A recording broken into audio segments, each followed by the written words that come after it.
I found this ad's head at a rally I was at yesterday. Now, she's fair blunt, a bit rusty and in need of a handle, so we'll see to that. The dogs in the street know what we're going to do about that rust. We are of course going to lather it in WD-40 and then sand like hell until all the rust is gone. So I've been sanding for about 20 minutes and look at the effect the pitting has made on the top.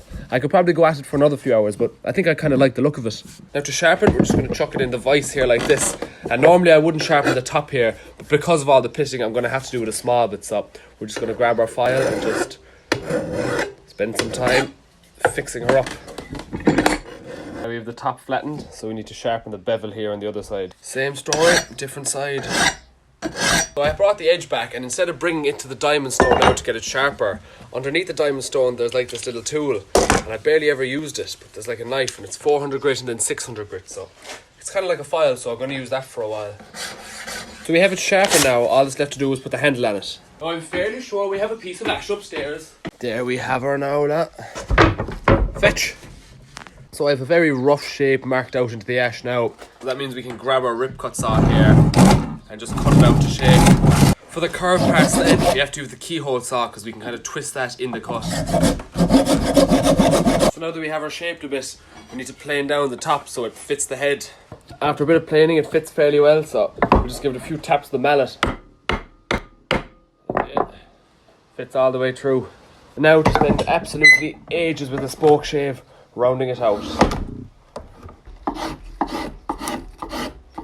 So I've eventually made my way up to 240 grit and we have a very smooth, nice looking handle. So to make sure the head doesn't fall off, we're just going to grab our saw here and just cut a few slits and then drive wedges into them. So I have a bit of leftover teeth here and that's what we're going to use to cut the wedges. So you can see here we have it locked into the vise here, and this is the splits that we're going to put the wedges into.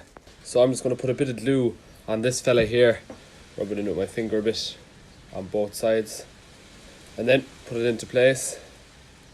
Just there now. Grab the hammer and just tap it into place. I'm just going to come along with the second one here just to make the cross shape. So I'm just going to put that fella in there and just tap away again. So there we have it wedged. It's not the prettiest, but the head is locked on tight. Lastly then, I'm just going to cover it in a bit of linseed oil just to make the grain pop and preserve the wood. So we have it done now, lad, and I think it turned out fairly nicely. After a bit of research, I found out it's a shipwright's adze, and this fella here, the peg pole, would have been using for driving bolts or pegs down below the surface of the wood, so it's fairly cool. All that's left to do now is put it to the test. I'm here on a piece of ash now, and basically all I'm going to do is line myself up like this and just...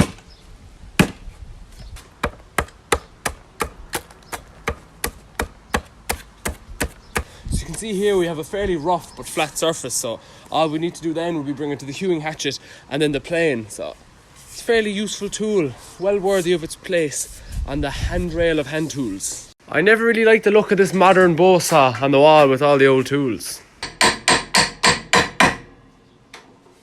There we go.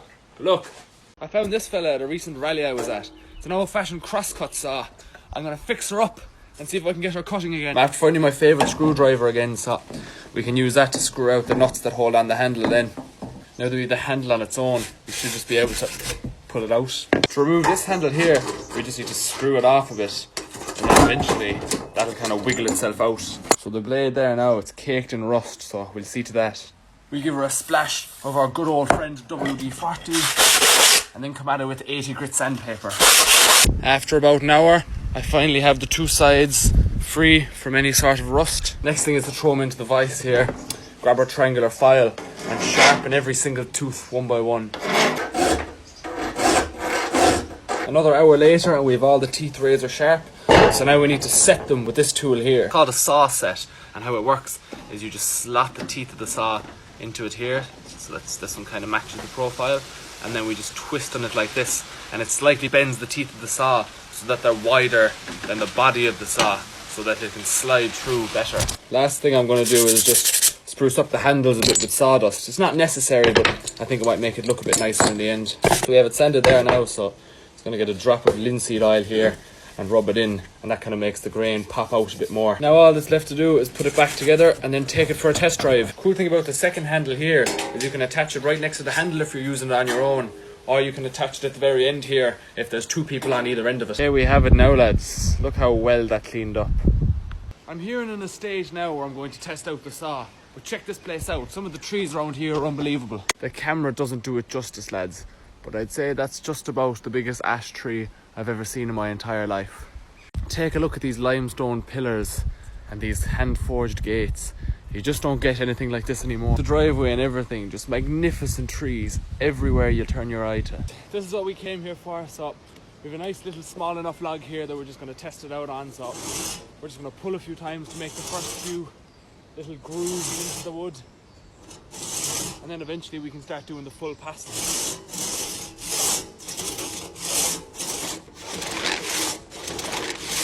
Once we get a bit of a rhythm going and use the full length of the blade, it's making nice enough sawdust and taking a deep enough cut every single time.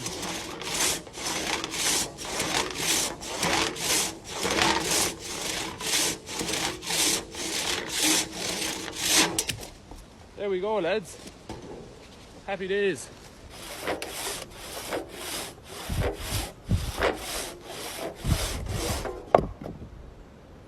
There we go now, lads. I'd say we'll hang on to the chainsaw for a while yet. Good luck.